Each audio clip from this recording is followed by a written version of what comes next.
I mean, let me tell you first something about her. This lady, she is focused on education, networking. She comes to every meeting, every training. She is out to learn it and earn it, guys. I mean, I'm not kidding you. And wait, let me just show you what she just came out with. A new book. Yep, she's got it here tonight for you. It's called Help a Fool Spend His Money. Yeah. His, there. Should have been hers. Is that what you say? Yeah, I had someone say the same thing, and it's not my intention to offend anyone. I don't really get into the pronouns. I'm an old-fashioned girl. I'm 49 years old, so I'm not a youngin'. And his is just a general term to mean everyone. It's all-inclusive. So, Yeah. I hope that anyone, wouldn't judge a book by its cover. Right? Hey, absolutely not, but also, by the way, tonight Charnella has her fiance Michael here and her daughter Jade. Jade, nice to meet you, by the way. I'm glad you're here.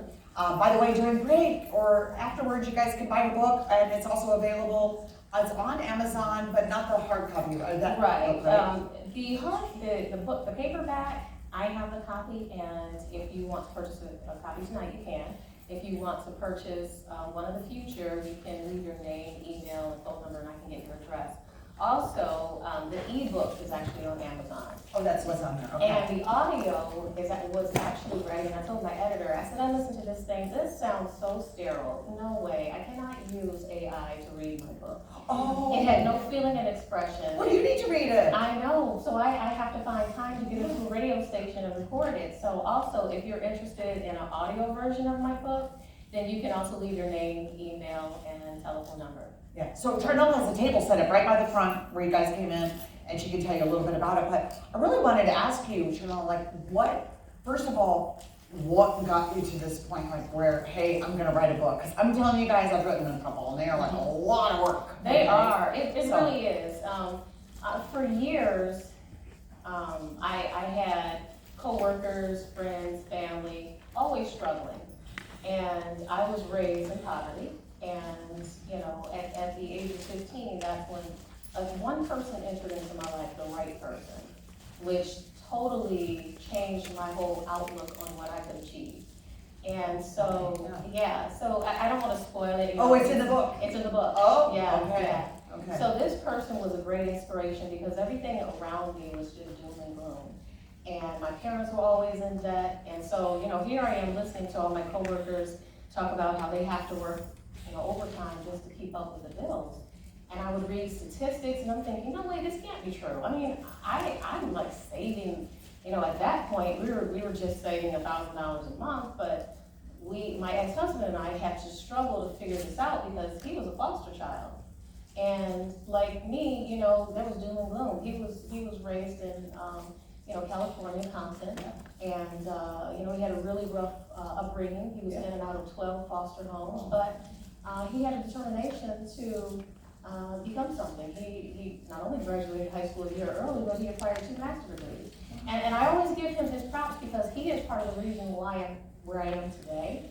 Because one thing he used to say to me is, because I was used to excuses. My mom raised me on excuses. This is the reason why we failed. This is the reason why we failed. There's always somebody else's fault. And what he would say is, excuses are tools for the useless. Those who use them seldom amount to anything. And I said to myself, you know what? The mindset that we had at that time was that we were born in poverty, but we will not live in poverty. And so during that time, we had a single mindset. We were working together. And so we prided ourselves mostly on saving as opposed to spending recklessly. So I started giving advice to my coworkers because they would look at me and I'm like, Charnella, you're not really bragging about what you spend. You're bragging about the fact that you've got tens of thousands in the bank and you're saving this much. Man, how do you do it? So I said, okay, I'll help you put your budget together. If you are willing to open up, I will help you. So that's how it all started. And so, fortunately and unfortunately, in 2018, my ex-husband said, hey, did you realize, we're worth over $1 million? I'm like, really? We were just had our hands down working. But unfortunately, our marriage was in turmoil. So, we ended up, divorcing a year later. And so, you know, everything is split in half and, you know, the attorneys got their part. So then, but back up to 2018, when I realized that we had acquired that network, I'm thinking, maybe I should write a book. Now that I have a story to tell, you know, people will listen. Yeah. And I had expressed that to my daughter, and she's like, yeah, Mom, she's my biggest supporter. So yeah, you should write that book. And so, so when we divorced the following year, I said to her, she asked me after the divorce, are you gonna get started writing that book? And I said, well, sweetie, I've lost half. I mean, what can I say? I mean, I made it and then I lost it. I gotta make it back. So people will really listen to me and hear me, because I really am passionate about financial education, and no excuses. I mean, you can start from the bottom of the barrel, but if you decide that poverty is not the life that you want, when doors close, because as you'll read in my book, there were a lot of doors that closed in my face. I had lucrative cash flowing methods, and then all of a sudden the door just slammed shut. And then I tried something else and the door slammed shut, and I began to think, well, Lord, man, are you like against me? Like, what's going on here? I mean, I'm just asking for a little bit of help. I'm willing to do the work, but can you do this part? And then I realized, you know what, everything is, you have to build relationships. And when I came here, I must first say that John Kashnowski opened me, he really welcomed me with open arms. He was really one of the first people here that kind of took me under his wing, because I was a private money lender for several years before even coming here, but I was doing everything all wrong. He's like, oh, no, you don't have a mortgage on that property, you're only giving a promissory note. I'm like, yeah, I didn't know any different. He's like, no, dear, you can't go to court with, you know, a promissory note if you know, you have to foreclose.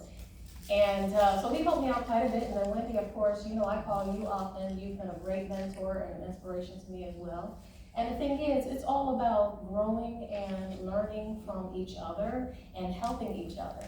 And in my book, I talk about, you know, people who are bucket fillers and bucket dippers.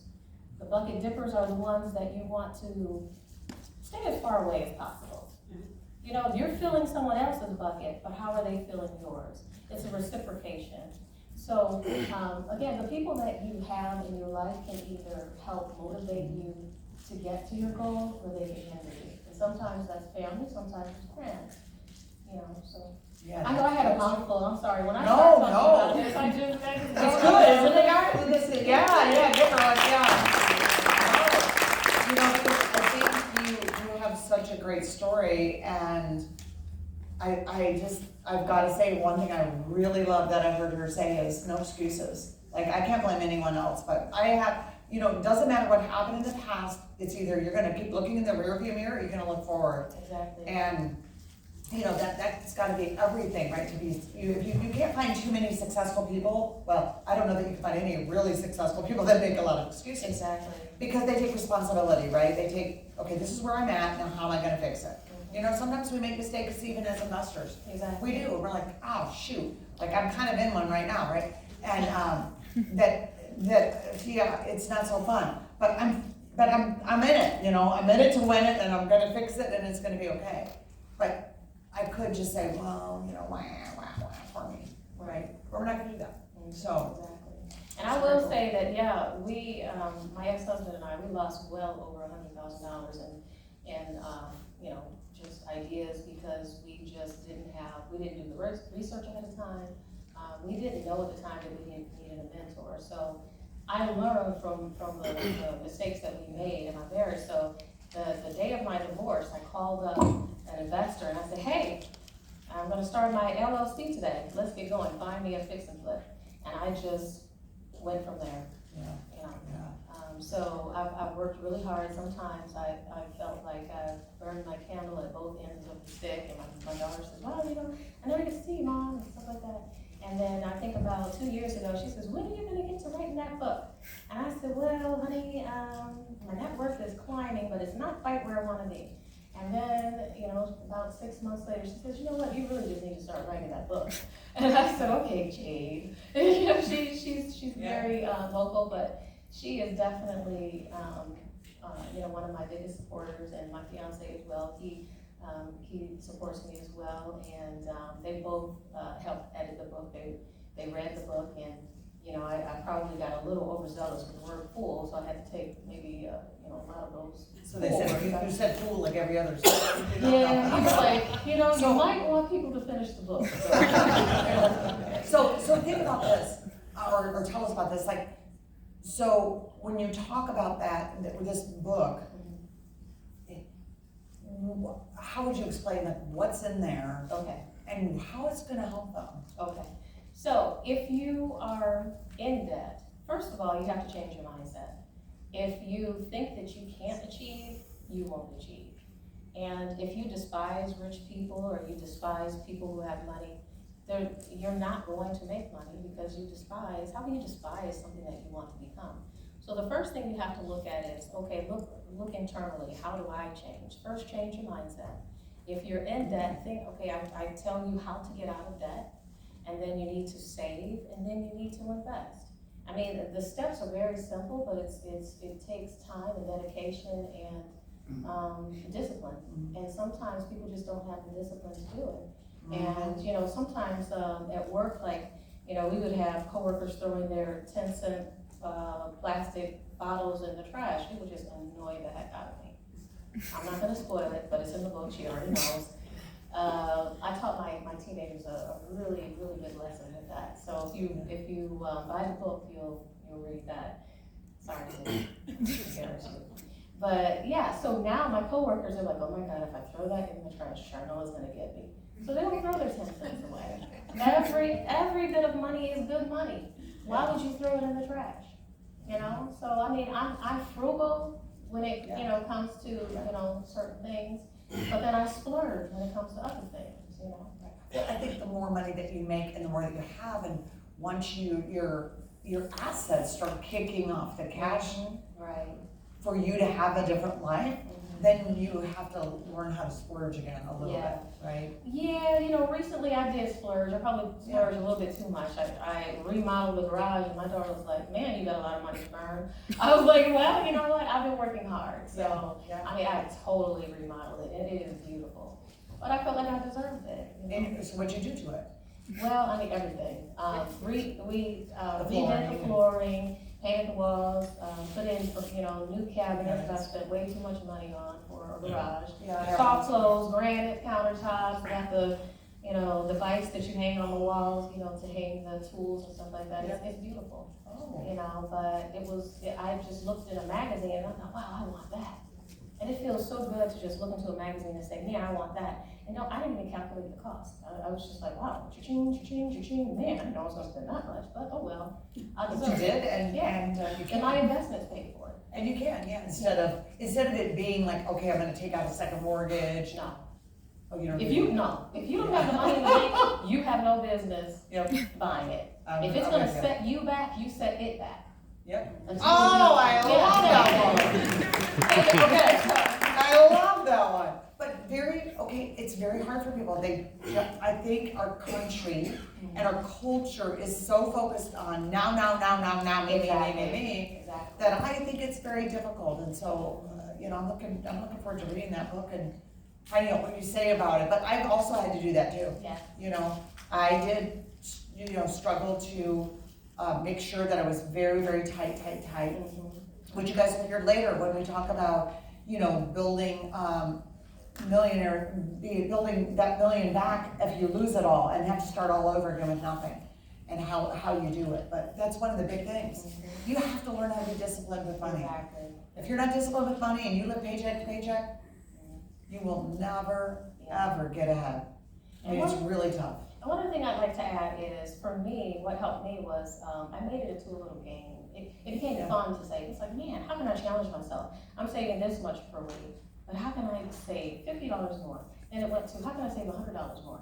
And it's like pressing yourself to be better, do better. So when you tell yourself, okay, I have to save a little bit more, that means I need to earn a little bit more. So then your mind starts thinking about, okay, what can I do to earn more so that I can save more, so that I can get to that goal?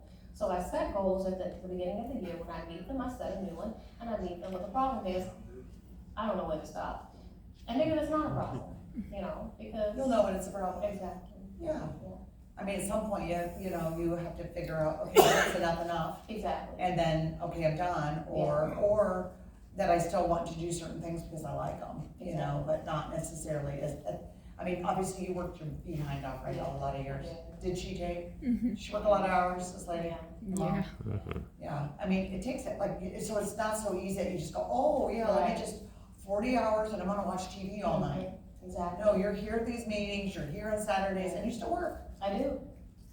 And, you know, the problem is, I could quit the job at any time, but I liken it to like 24 karat. It's like what do you call it, handcuffs? Yeah, Because the pay is so good. It's Yeah. like, man, I'm making so much money. I don't even budget anymore. Right. I just set it and say, okay, I'm saving this much every Friday, this much money comes out. And, I mean, it's great. I don't budget at all. Yeah. I don't need that paper anymore because I'm bringing so much money in. But I also want to say this. My message is for the youth. I really want to get to the teenagers and the young adults, because it is great to learn these lessons before they get into debt. And I'd love to get my book into the high schools. And I'm working with a gentleman who works with the inner city Detroit kids, I underprivileged. saw that, yeah. Yeah, and so I buy brownies to help support these kids. You know, so what he teaches them is valuable life skills, baking, and business skills. He created a baking company for these kids to bake the cookies, sell the cookies, and then they use the money to benefit neighborhood and community programs. So I said to him, I really need to get into that high school. I need to get into as many high schools as possible to teach the children how to do away with this instant gratification. Yep. Because our schools are failing the students. They don't know basic math skills, some of them. Right. They don't know how to budget. They've never been taught. I was never taught. My Right, parents most parents don't teach because most Yeah. people don't budget. Exactly. They don't know how to live, Yeah. within their means. Exactly. Yeah. So if there's anyone out there who says, you know, I have access to a principal or some sort of school Come official see her, yeah. that will allow me to speak, this is my passion. I really find a lot of joy in helping people. And so I know that I'm probably over speaking, but I'm so passionate about this. Yeah, I love it. No, I love it. And I think it would be nice a few times a year for sure to have you give a couple money tips at our events, because I think we need to continue to hear it, because I already know it doesn't matter how many people are in this room, there's a certain percentage that are struggling, you know, for financially, and hopefully you're here to learn how to change that, because most people aren't. Most people are home watching TV and complaining about it, and you're here to try to figure out something different. Exactly. And Charnella can help, you know, add those tips, but I'm just gonna say, hey, everyone, buy her book, buy some for people you know that need her book, hand it out like candy, okay? Yeah, definitely. So, Thank you so much. thank you, thanks for. Thank you for this opportunity. Yes, I love it, and you guys give her a bigger round of applause. It's such an accomplishment, and I'm so proud of you. That's like amazing, amazing. When she didn't even tell me she was writing this, and all of a sudden it was already done. Yeah. And she sent me the cover. I'm like, what? It's already done? I mean, this is so amazing. I absolutely love it. How many of you would like to write a book?